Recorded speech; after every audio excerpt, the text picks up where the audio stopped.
What is the best piece of advice that someone's ever given you? Ever. What? Peter? That was Tony's question. The best piece? How do you even... He's already we haven't even stumbled out of the gate, and he's anti-Tony. I'm not anti-Tony. I just think don't you are. understand the question. Do you want me to answer it? Best piece of advice somebody I'll give you mine. I'll go first. I was in finishing college, wanting to get a job, and my dad said, you should go meet this Dick Larson guy. It's old Dick. And he said, no, he was a good guy. And he didn't have a job for me, which I was disappointed about. But he says, I got some advice for you. He goes, whenever you get a chance, introduce somebody to somebody. That's how I've made it. And he was a really successful guy. We were at some private club downtown Minneapolis, like the Minneapolis Athletic Club, Minneapolis Club, and fancy suit on and everything. And so his advice was to introduce people to people. And I was been doing that ever since, trying to introduce people to people. And I think that's kind of what Youth Hockey Hub is bringing our platform and helping other people or putting people in our tournaments and talking about the kids that we see across the state playing hockey. So I took his advice. What's yours? Ooh. I don't know. I haven't never gotten any good advice. I don't know if I've ever gotten any good advice. I don't know if I've ever followed much advice that I've been given. That is up. You're still young. You're still young. I didn't realize this until I was like 40 that I was taking his advice. I don't know. There weren't like pieces of advice. Every time I got yelled at, though, by a teacher, that was good advice. Okay. I'll take that. Yeah. It was a nice little reality check for me. Any advice that you've been given that you've taken?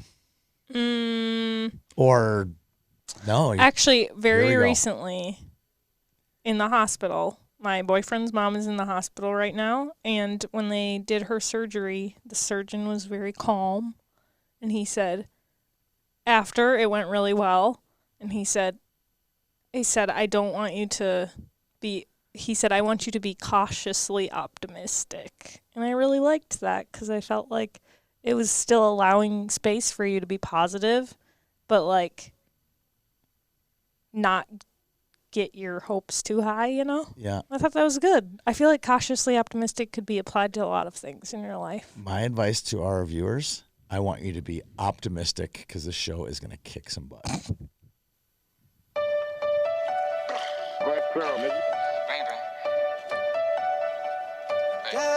You need to stay up out the streets if you can't take the heat.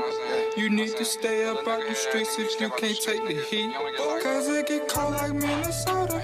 Cold like Minnesota. Cold like Minnesota. Cold like Minnesota. Need to stay up out the streets if you can't.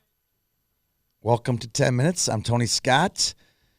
I am a Big Pumpkin referee. And if you have any questions about my costume, talk to me in Rochester and I'll explain it. I don't have any questions about your costume. You don't, but someone will. I have no questions. I didn't ask you if you had questions. I'm saying all. The viewers might have a question or two why I'm wearing a referee outfit. What questions do you think they could have for you? I don't know. Why the dollar bills hanging from my helmet and my clothing? Why are there dollar bills? I will leave the answers to be private versus public.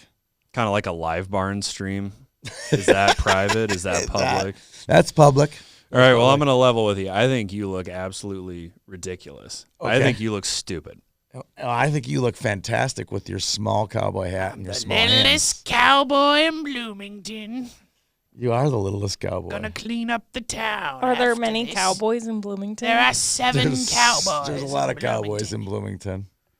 There's I a used to Cowboy love Jack's. cowboy There's a Cowboy movies. Jack's in Bloomington. Cowboy, that's the worst bar of all time. Oh, come on. It's not It's the worst. so bad. It's probably been to like the way last worse. place I'd ever want to go. Yeah, it's I've been to terrible. way There are worse. so many bootcut jeans and early 20s people from Eden Prairie who think they're from the country. Are they Who part of say the things like, Cowboys? Keith Urban's an American hero. Are they the from Cowboys Australia. you're talking about? No, cowboy. I subscribe to a cowboy code. My horse is outside. I'll bring him in if I need to. But my code for cowboys is honor, truth, These are great. and duels. It's dueling. Dueling. Those are Wow, my. this is How do good. you duel? Is my with a tiny gun. A tiny gun in your tiny hand. It's funny. It's funny. This Look at is the good. tiny hat, tiny hands, tiny gun, tiny death. You know. I'll get you a little baby gun we can attach to your hand for next week. Give me a little cap gun. This Is that allowed our, in the building? Yeah. A cap gun gun? would be I allowed would in the building. assume. A whistle is Pew, allowed in pew, the building. pew, A pew. whistle here. All right, I got to take these off. They're starting to sweat. All right. This is our annual Big Pumpkin preview. Getting the bugs I should out. call it the Pumpkin. We don't call it the Big Pumpkin anymore. The Pumpkin is the name of the tournament. We have 2 tournaments inside of the Pumpkin, and it's the Big Pumpkin and Little Pumpkin. Little Pumpkin is on its 3rd year. Woodbury's won both of them. And we had a fantastic pumpkin last year. I thought We did. Stillwater was a bit of a upset, even though they were a state semifinalist last year. What do you think? What was your best memory of this tournament? I got one that just popped out at me this weekend out of nowhere. But I thought it was, what is yours?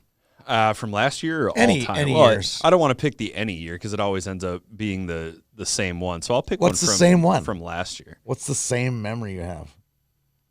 I don't remember. So it's always the same one. Oh yeah, No, you don't even I know. don't You don't remember what it is. I don't remember. I have dozens, hundreds of memories. So one of my favorite memories from last year, probably my favorite one. We've often discussed how much more fun a tournament at Graham Arena Complex is when a Rochester team does well. Yes. Because everybody shows up, right? It's Yep. a great atmosphere and everybody's whooping and hollering and, Yep. and whatnot. It's always nice when the host plays well. And last year, Rochester defeated Prior Lake in a shootout to win the orange bracket. I got to broadcast game was that game. It was a very good game. You broadcasted that. I did, and it was fun to watch because the Rochester folks were in the building and they were going crazy. And Ace Lack had 3 points, and it was just an up and down, back and forth, fast break type hockey, which is my favorite hockey to watch. So it was a perfect confluence of events. That was Sunday morning. I remember that. Well. Mm-hmm. Here's my memory. We've been following Max and Zam Plant now with their voyage back to UMD to play for the Bulldogs. They're long-standing. Their dad and mom played athletics there, Yep. and They were athlete of the year, their respective graduating years. yes, they were absolutely. But what I remember about the pumpkin, which I don't remember which year it was, but I had a gopher hat on. I went to the University of Minnesota, and it's cold in the Moorhead rinks back where we hosted it there. Mm-hmm.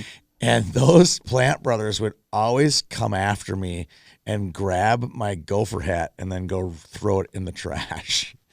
So I was thinking about those guys playing the Gophers last weekend and going, man, that hat my gopher hat has been thrown in the trash like 20 times in one weekend. Do you keep pulling it out? Yeah, it was. They weren't rude about it. They would just go run and throw it in a garbage can. They thought it was pretty funny. So I guess my pumpkin memory from way back yonder. I guess times are tough all over if you're pulling hats out of the trash.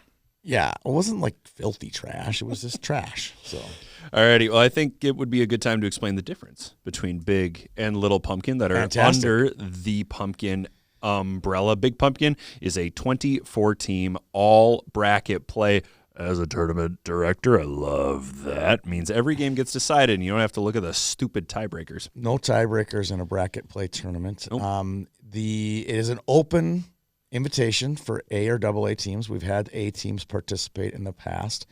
Orono, who won the 2019 state PWA title, was in the Big Pumpkin.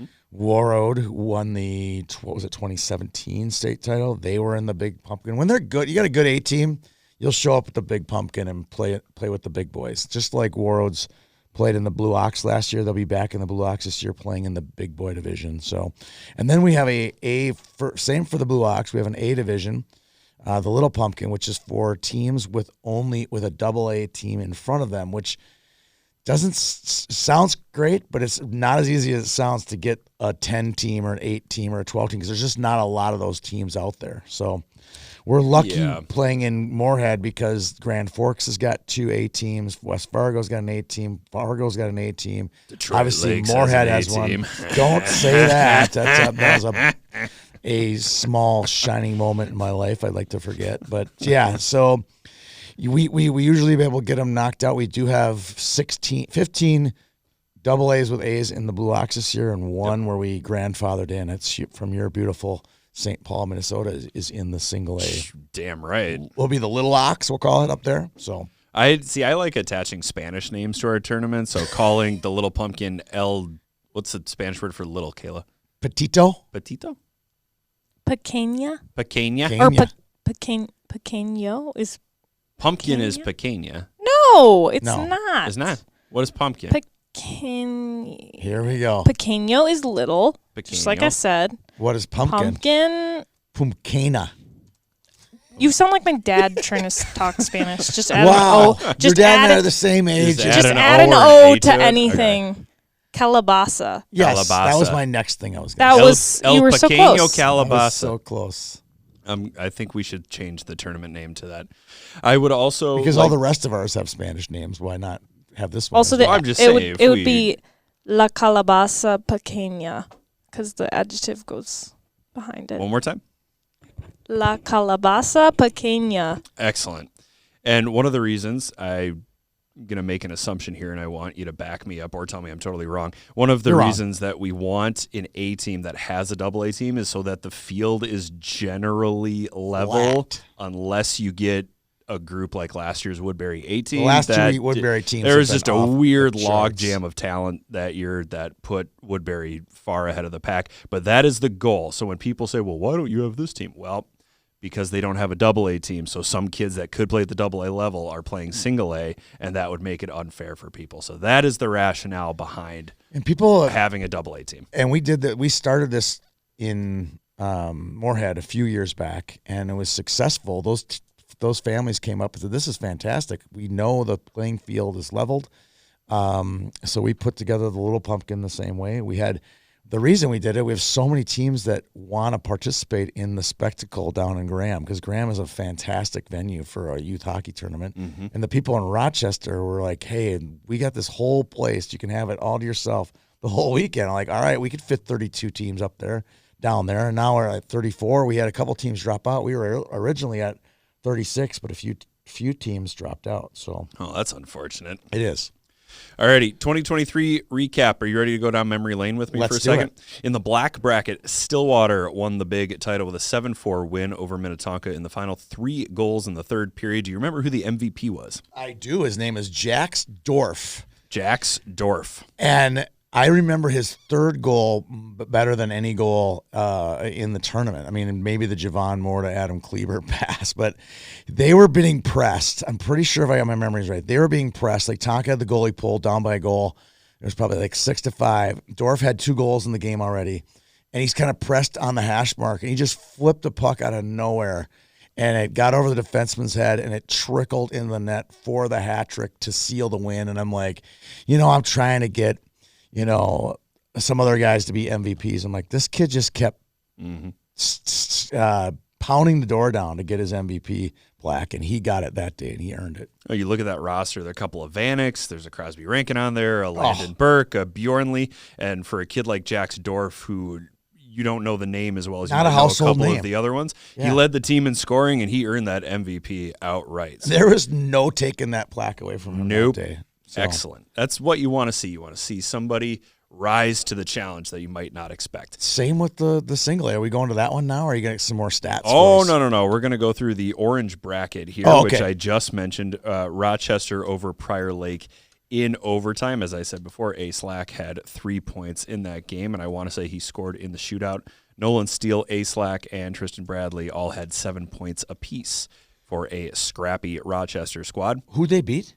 They beat Prior Lake, I which knew it was a blue returns and a gold team. ton. Yeah.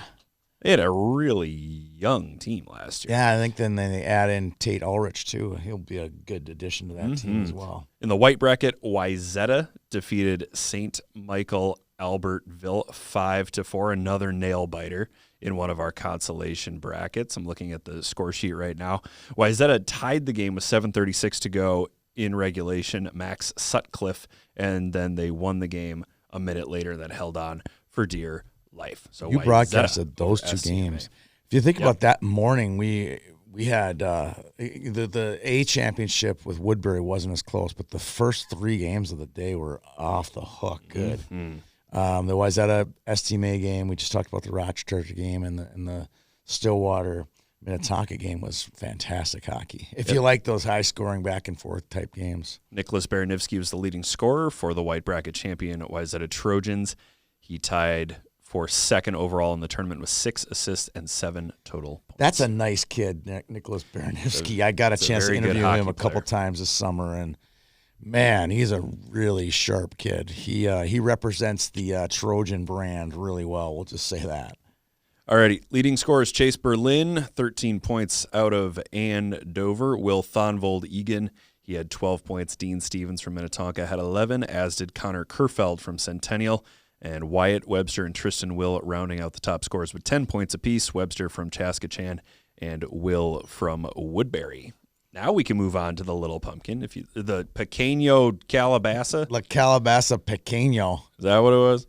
La Calabasa Pequeña. Yeah, Pequeña. Sorry. You got to get your formatting right. Me and my Brett Franz.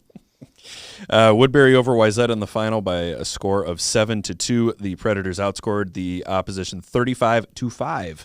Yeah, I remember in 5 games played. The leading scorers for the Predators were Maverick Shiltgen with 10 points, Platon Tikhnenko with 9 points, and Cade Christensen with 9 points. Stillwater's Leo Lecker with 1 goal, 8 assists, 9 points. The lone non-Woodbury player among top scorers.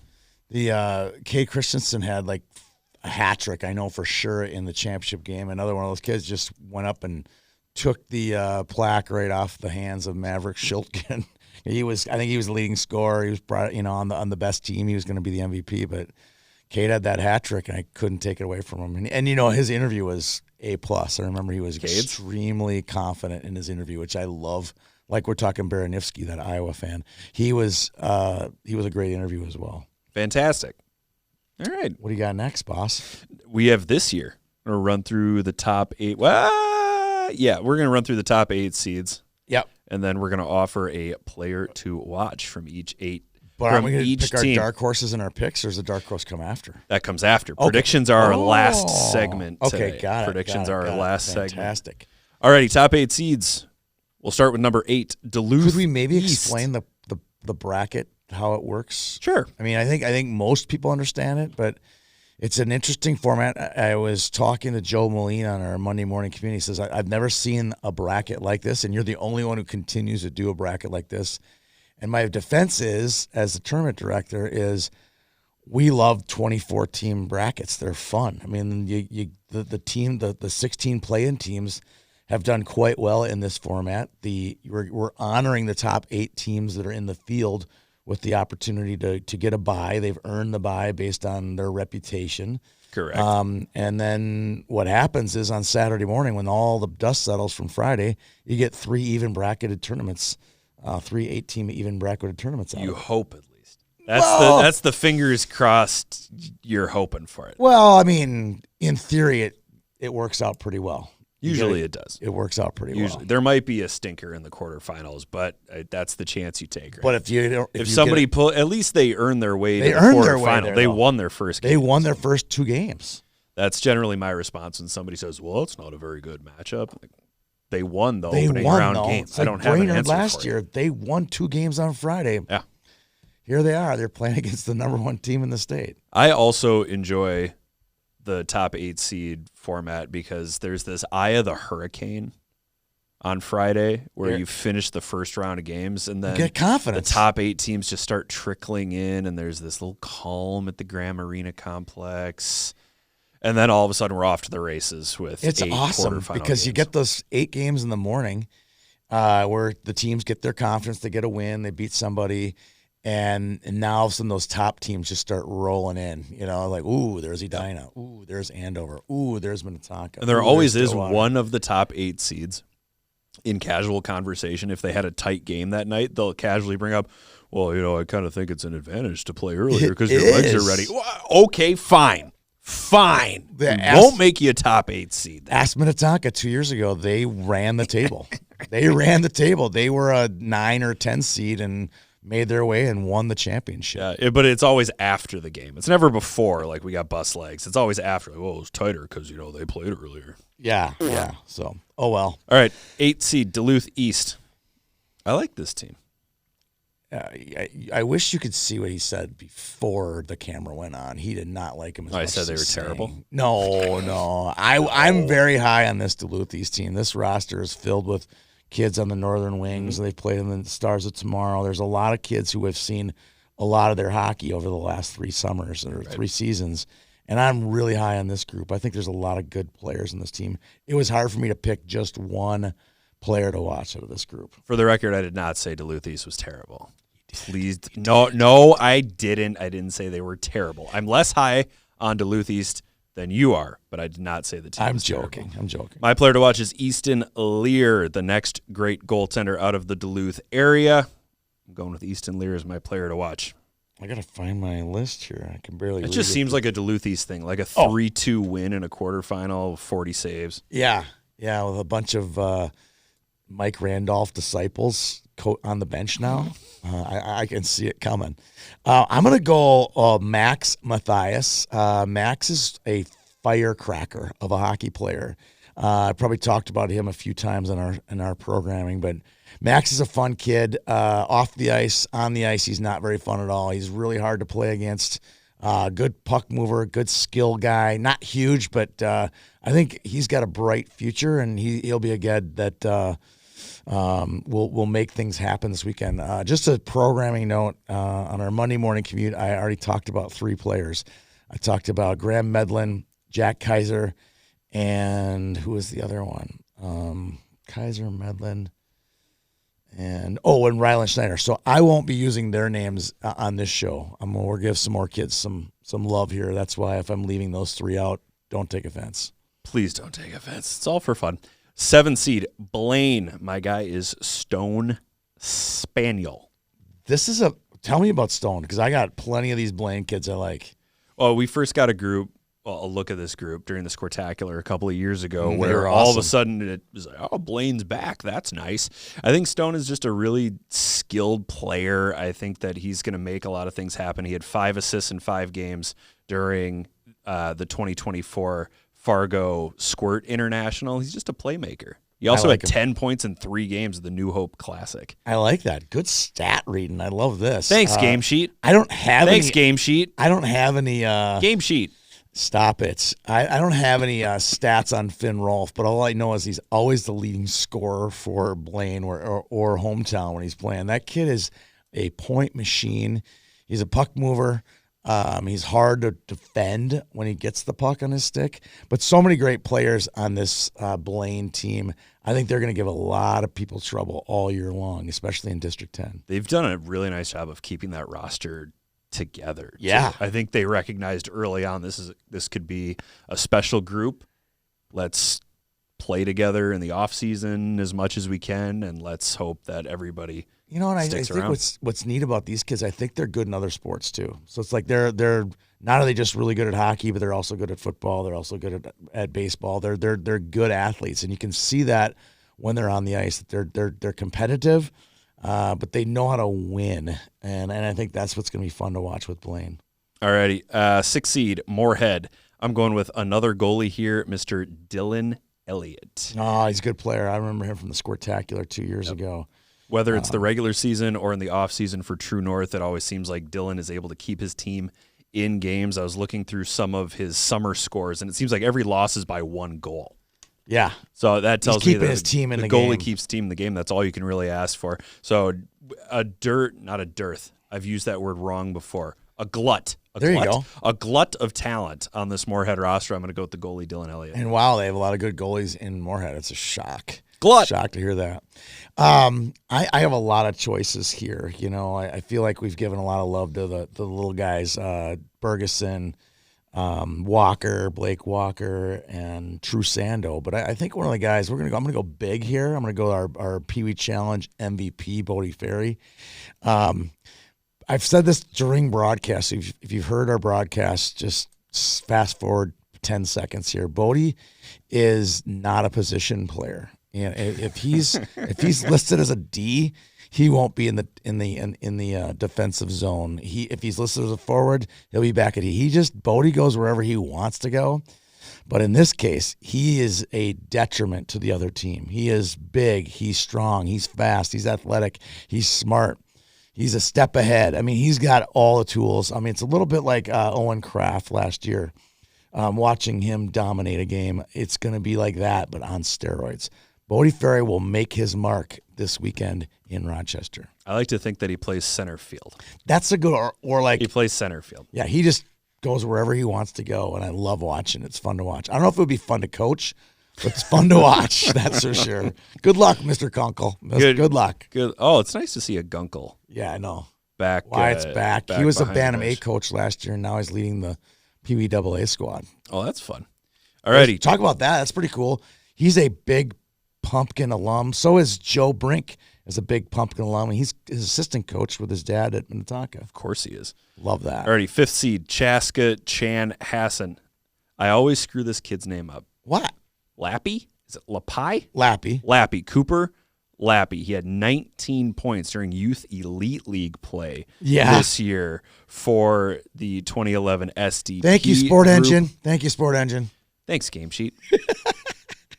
So you could pick any number of kids. Chaska Chan returns a ton from last year's big pumpkin team, but And they were young last year. Cooper Lappy as my player that could break out this weekend. Okay.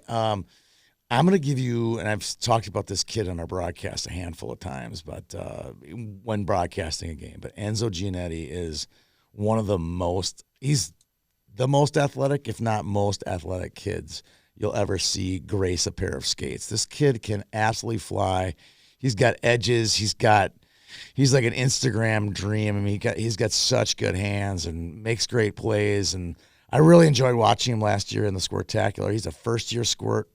He's a first-year Pee-wee who made this really top-heavy old team. You will notice Enzo right away when he gets on the ice.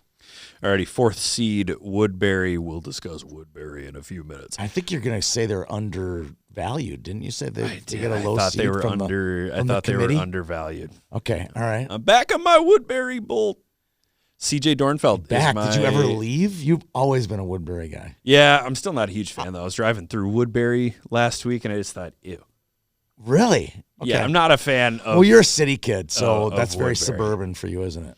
CJ Dornfeld is going to be my player to watch. He is a pure athlete. Another one of those kids, right? Yeah, and I'm looking at his perfect game profile right now for baseball. He's a pretty good little baseball I player like here. that. He plays all... Okay, hold on. Under position, he's got catcher, first base, second base, third base, outfield, right-handed pitcher, or shortstop. So apparently he's just not a left-handed pitcher. Apparently Come on, he CJ. plays... Start throwing both ways. but he swings lefty. That's cool. He's got the elbow up. I think CJ is an outstanding athlete, and I think athletes win games at this level. I do. I totally agree with that. So I'm on Woodbury, and I can't use Jack Kaiser. Can't use Jack Kaiser. I've already said that I can't state anything about Jack Kaiser on this show. Who did I write down? There's so many good shows. Oh, I talked about Mav Shilkin in his performance last year in the PWA. I'm going to talk about him now. Mav is one of those guys that you just don't want to play against, right? He's got speed, he's got skill, and he's a very determined hockey player. One of those guys that, like, after every shift, if he hasn't scored 2 goals, he's the kind of kid who shakes his head coming off the ice like, damn, I didn't get 2 goals. You know, he's definitely one of those guys who wants it and works extremely hard on every shift. Fun to watch, great addition to any roster. He's a bit of a Swiss Army knife. Yes, for sure. In every situation. He can play power play. He can be on the penalty kill. He can do it all. Edina, the 3rd seed. I'm going with a name. Now, we can't say Rylan Schneider because I'm was not already going used. to. Don't use him. I'm just warning you. I'm going to. Because if you do, the trap door will release and you'll get dropped off. No, I'm going to go with another smooth skating player from the Hornet roster, Henry Dan. Ooh, yeah, that's a good word. 15 points in 22 games this year for Minnesota Hockey's HP Lakers. I've always liked Henry and his older brother, Randy. I think they're very good skaters. Yeah. And I think that with another year of Pee Wee hockey under his belt, I think Henry could end up being that point guard on the blue line. I think so too, but he's still playing forward though, right? Is he? I think he can play both. So. I don't know. He can play either position. I'm assuming with he that can play skill both. level, he's definitely going to have not any trouble. I'm going to go a first-year Pee Wee here, Jack Podratz from Edina. I followed him quite extensively at the Brick Invitational a couple summers ago. I was just enamored with a kid that big, with that much size, how much skill he possessed. You could tell his parents had played sports somewhere before because this kid just walks in the room and it's like, athlete, we'll take him. I'll pick him first. He's one of those kind of kids. He's definitely, he kind of reminds me a little bit of Grant Silanoff back when Grant was playing for Edina in his squirt and Pee Wee days. Interesting. To take over a game at any time. That's an interesting comp right there. For the record, Henry Dan listed as a defender. He is. On that Laker roster. Alrighty, Osseo Maple Grove. Wow. The number 2 This team is seed. loaded. Absolutely loaded. This team is loaded. I also forgot that Braden Dean still had a year of Pee Wee hockey left. I thought He's had 11 years. He's on his 11th year of Pee Wee's. No, but I think the Dean family's on their 11th year of ordering the team jumpsuit and getting the T-shirt and the flannels buying for the moms. raffle tickets. The mom flannels. How many candy bars has the Dean family sold for OMG hockey over the And years? how many mom flannels does Dana Dean have from the OMG Pee Wee team? For the record, it's gotta be at Dana least holds 5. it all together. It's got to be at least 5. Dana holds it all together. It's got to be your 5th flannel. My player to watch from Osseo Maple Grove is Zeke Perjou. Woo! I love that family. Over the summer, Zeke and his brother Jabez have grown by leaps and bounds as hockey players. And when you're looking down Jabez made the AA team. I'm not surprised. AA team. I'm not saw surprised at all. a lot of the Perjous over the summer, but I think when you look at a roster like OMG's, which has so many names on it, you're looking for other guys that can step up and put 6 or 7 points on the board in those clutch. Once you get out of the quarterfinals, you need somebody else to step up outside of your top line. Right? Yeah. And I think Zeke Perjou could be that player. Okay, because we can't talk about a Braden Dean either. I mean, like how many times we talked about that kid on our show. He's going to end up as one of the tournament's leading scorers. Oh, yeah. So we can't talk about Braden, even though we want to, Braden. We're not going to. I'm going to talk about his line mate last year, number 9, Wes Grossman. He's number 9 again. This 8-9 combo is fun to watch. He's the peanut butter to the jelly. I mean, they move the puck really well. A little bit, not the size that Sammy Nelson and Wyatt Kuznick had, but they were 7 feet tall. I know they were big, old. but I think that combination, if Coach Peltier plays them together, that's a really good combination of skill and speed and tenacity. It's fun to watch Wes play the game. Yeah, he had 6 points last season for the OMG PWA team. Alrighty, top seed, Minnetonka. Got an eye full of this kid over the summer at a couple of different USEL events. Donovan Klin, I think, is going to be a critical player for this Minnetonka team. Great hands, good skater, really smart player. He rarely looks down at the puck. When he has it, he makes plays all over the place. Yeah, Donnie's a heck of a player. Fun to watch. He's, like you said, he's dynamic with his speed, but he's also more dynamic when he passes the puck. When Donovan's at his best when he's moving the puck, and he does that quite well. Vision. Yeah. All right. I'm going to go off the board on my Tonka player. Okay. So, there's a lot of choices, and I said I can't talk about Colton Nash. I can't talk about Crowley. There's a lot of good players. It's a really good team, right? Yeah. But I'm going to pick a kid that I've been I saw him play a lot this summer, and oddly enough, he wasn't playing for SDP or the Lakers or Blue Army or Minnesota Hockey Club in our Youth Elite League. A kid from Minnetonka was playing for the Thieves, and it's the best. Nice. One of the best 2012 teams. I mean, the 2012 Blades are a wagon, but this Thieves team is really good. And they got appreciably better this past summer with the addition of Sam Arden. Sam Arden was a total playmaker. He's a big kid, strong. He's the type of defenseman, when he gets the puck at the point, he shoots it this high off the ice, on net every time. He's very disciplined, very strong. I really enjoyed watching Sam grow from last spring to the end of the summer, and I'm excited to see him put the Tonka uniform on this year and help that team win. Fantastic. Last note on Donovan Klin, 50 points in 22 games during fall Tier 1 play this year. For the Lakers. For the Lakers, yes. Yes. All righty, I think we made it through all 8 seeds. We did. Good for us. All right. Nice work. All right, now we're down to the fun time. All right. Predictions. Give me your 4 semifinalist teams. I also want to make sure that my semifinals are possible. Can't I, as the tournament director, don't I have to list 1 through 4? I suppose I could waver on the 4-5 game, right? So just anyone knows, I'm the one who picks the brackets, obviously.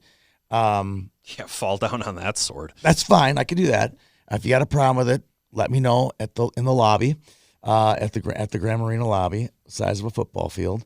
But I also do a little bit of I try to wield it so you're not going to play a district opponent in your first game, at least or in your the first second game. Even the second game, I pretty much the top seeds won't play each other. But I have no control over upsets. So if you're a 7 seed and you beat a 2 seed and you end up playing a district opponent in the next game, I don't have any control over that. But the high seeds will, if everything plays out, the high seeded teams will not play a team in their district in round 1 and round 2. And I tried to keep Edina, Minnetonka separate. I tried to keep them a little bit separate. Wayzata, OMG, you try to keep them as separate as we possibly can. Sure. I do. Now we can go. I do love that, though. What's that? Well, we drove all the way out here. We're playing a team from next door. Okay, don't go 0-3. Yeah, well, yeah. After game 1 or game 2, I cannot it's totally help out of my hands. Totally out of my hands. Alrighty, I got. Who are our semifinalists? Yeah, give me your semi. Well, I got to go 1, 2, 3, 4. Really? I do. I'm gonna pick an upset. Boo. So I'll go 1, 2, 3, 4. Minnetonka's the 1 seed. Woodbury's the 4 seed, which you disagreed with. OMG's the 2 seed, and Edina's the 3 seed. If I were to pick an upset here, believe it or not, I think the Andover Duluth East winner could give Tonka some trouble. Believe it or not, the 8 seed could beat the 8-9 game. That could be the one where it could be interesting. But I will go on a limb. I watched this game 2 years ago in the Squirtacular. Moorhead beat Edina. Granted, it was half of an Edina team. But Moorhead beat Edina in the Squirtacular over on Rink 5 on a Saturday morning. I believe in the same day we had Andover and Blaine back-to-back in the Squirtacular. So we had Andover, Blaine, and Edina, Moorhead within an hour of each other. Those were 2 phenomenal Squirt games that I remember from that tournament. So are you saying Andover is your dark horse? That is my dark horse for sure. Alrighty. My dark horse.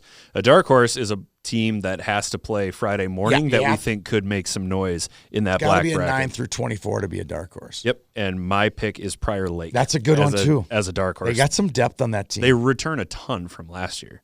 And they're just good players. They're just good, solid players. They're capable of keeping it a low-scoring game. I think they could win. The tournament? Do you think they can win the tournament? No. I think if they win, they got to play Moorhead. I know. And the good part about Moorhead for them is Moorhead, I think, is playing their first game on Friday. Their first game. How many of the scrimmages season. has Prior Lake gotten in? I don't know. 15? I just turned the Now Rankings on last night, so the scores will come pouring in today. You turned the Now Rankings on last night. The Now night. Rankings is now officially on. Spiritu Santi. Please, God, don't. Please, don't Lord, mess don't with it. Put tryout scrimmages in as a score, okay? If there were 23 kids from Osseo Maple Grove in as your opponent, do not put that score in. Those do not count.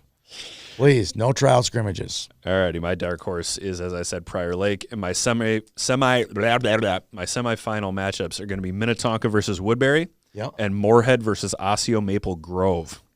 So you got Moorhead beating Edina. Yes, I can see that happening too, but I just way too much talent and a really good coaching staff. All right, who you got winning in your semis?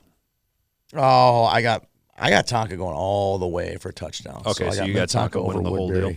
All right. And then in your second semi, you've got OMG over Edina. Well, I have to have OMG because they're my 2 seed, and I think really highly of that team. You know, a lot of these kids have played together. There's a lot of familiarity. I think OMG and Tonka played, and I think it was a 1-goal game with a couple empty netters. So I think we'll see a rematch of that, Minnetonka and OMG in the championship. OMG's got like 4 or 5 pumpkins, and Minnetonka's got 1. They're looking for their second. I'm going to pick Minnetonka to win it all. All righty. I got Woodbury beating Minnetonka in their semifinal. And then I've got Moorhead beating Osseo Maple Grove. Wow. In their semifinal. So I got Moorhead and Woodbury in the championship game. I got Woodbury beating Moorhead. Didn't we have Moorhead? I feel like this group, Moorhead and Woodbury played in a Squirtacular final and Woodbury won it. They probably did. I don't remember. They all run together. Yeah. I know one year when it was the Beckett Shillings had the game-winning goal with a minute left, but that was not the same group of kids. No. Do you remember that was a long time ago. That was the COVID red, white, and blue mask MVP present one. Oh, that was awful. Yeah, but I made a terrible. Hockey was fantastic for the handing out masks. I made a terrible team was mistake awful. that day. Now I remember. What was that? A kid showed up and he happened to be in a wheelchair, and I panicked when they asked to come in early. And instead of saying like, yeah, just take the you know what? We can do a whole pod over what we would have done differently. In 2020. Honestly, I should have just waved him in and said, go do whatever you want. Do whatever you want. Yeah, in hindsight, no. And in the moment though, I froze. I was kind of like, are we allowed to let people in early? What happens if someone from the Department of Health is here? So I panicked, and I'd like to apologize to the folks that I made stay outside. So in your defense, Peter, in your defense, and in the same weekend, and I will name the team, a parent from Minnetonka threatened us with pictures from parents and players not wearing masks. Oh, that's you remember right. That? Yeah, so we were a little bit on edge, we'll say it. So you're stopping this person in a wheelchair from coming in was quite a memory. Yeah, that's for sure. Alrighty, Little Pumpkin. What's it called again, Kayla? La Calabaza Pequeña. Damn right it is. Alrighty. Well done. All right. Well done. My semifinals for La Pequeño Cabeza. Chaskatchan versus Andover, and Omaha versus Woodbury. See, Omaha's a team that we don't really know what they got. That's why I'm taking a flyer on them, because they might show up with some kid who's just unreal. Yeah, they could end up winning this whole thing, and then I'm going to have not just a pumpkin smashed over my head, maybe some eggs as well. Hey. It could be ugly. Hey. It could be ugly. Hey. It hasn't. Nobody can be mad if Omaha's good. Get out of here. I know. I agree. That's my point, too. Like, Get it's out Omaha. of here, Come on. You can't beat Omaha, then maybe reevaluate. So out of Chaskatchan, Andover, Omaha, and Woodbury, I'm going to take. Feverishly looking for my brackets here. I've got Andover taking on Woodbury in the single A final. Come on. And I got Andover here it is. Winning the single A. Here it is. Oh, I have 2 Pool A's. Oh, I don't have my Pool B. I don't know where my Pool B is. All right, well, it's 2 pools. Oh, thank you very much. Yeah, I got a computer here. I have a machine that tells me what the schedule looks like. I have the big pumpkin here. But all right, here we go. So I'm going to go in the Pool A. I'm going to go Andover will win that pool, and they will face... I think Chaskatchan has a lot of talent spilling over from their AA team as well. So I'm going to go Chaskatchan is going to knock out Woodbury from their three-peat attempt, and they're going to win Pool B, and they'll beat Andover. So it's not the top 2 seeds? Is it just the top seed from each pool, and then they just play in a championship? Maybe they have a semifinal. It doesn't matter. Okay. But I do know that Andover will win the Pool A, and I think Chaskatchan will be their opponent in the championship game. And I got Andover over Woodbury, the single A championship game. All right. Fantastic work, Peter. Wow, we did it. I can't wait to hand out the pumpkin a few times on Sunday morning. It's here. The season is here. What are you most excited about the season? I have my answer, and we might, if we have the same answer, it's okay, but I want you to go first. I'm excited for games to matter again. It's so hard. I'm going to level with you, and this is verbatim my answer, almost word for word. But people can roast me as much as they want about my job and how I'm not exactly curing cancer here, but it gets tough to give a poop about a game in July when somebody is screaming at me about referees, and I'm just kind of like, it's July 11th. You need to shut up. Half these kids aren't even supposed to be here. Yeah, that's my answer as well. My answer will be a little bit more politically correct. I won't need to. What use wasn't politically correct about not wanting to hear? Well, they're not calling anything. It's July. I do care. I do care about all of our non-winter programming as much as I do about our winter programming. But when I see Thief River Falls beat Warroad in Shakopee with a packed house, that matters. That matters a lot to those people from Thief River Falls. And for whatever reason, whatever we're doing in the summertime, it doesn't matter as much. So I'm excited to be back to games that matter as well, Peter. I'm also really excited that teams are showing up with their own rosters and their own jerseys. Yes, that's I another. don't have to go hunting for socks. Yep, we're trying very excited about that. Or hearing they traded numbers because they didn't like that one. Okay, yeah, that's the one. That's why the one. That's why the stats are wrong. Is because we work our turkeys hardest. changed numbers on me. Yeah, that's a tough one. I'm excited for the games to matter again. I'm excited for most of the administrative onus to be placed back on the teams.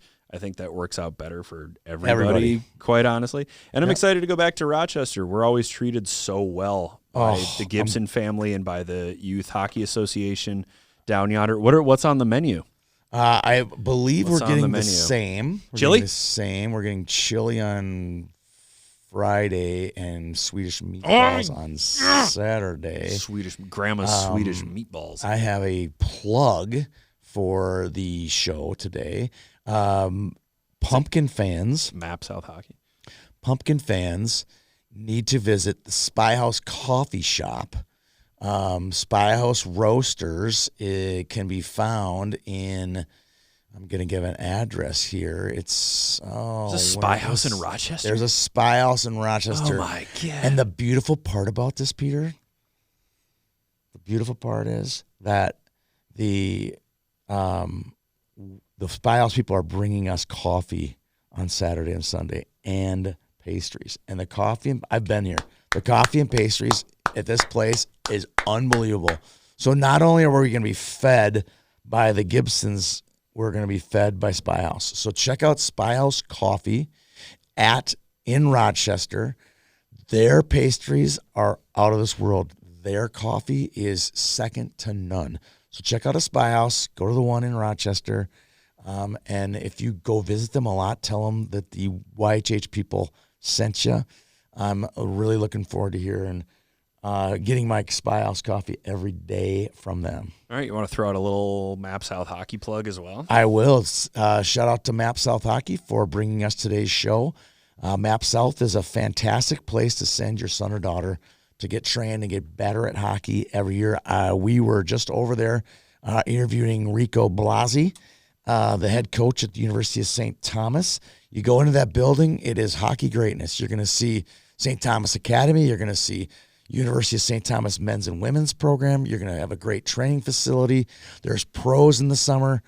If you want to find great hockey year-round, it's going to be in Mendota Heights. And right in the center of it are going to be our good friends at Map South Hockey. Where else can you find pros and priests all in the same building?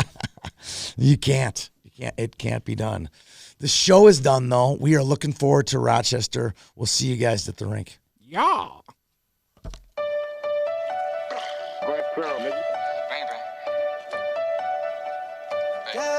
You need to stay up out the streets if you can't take the heat.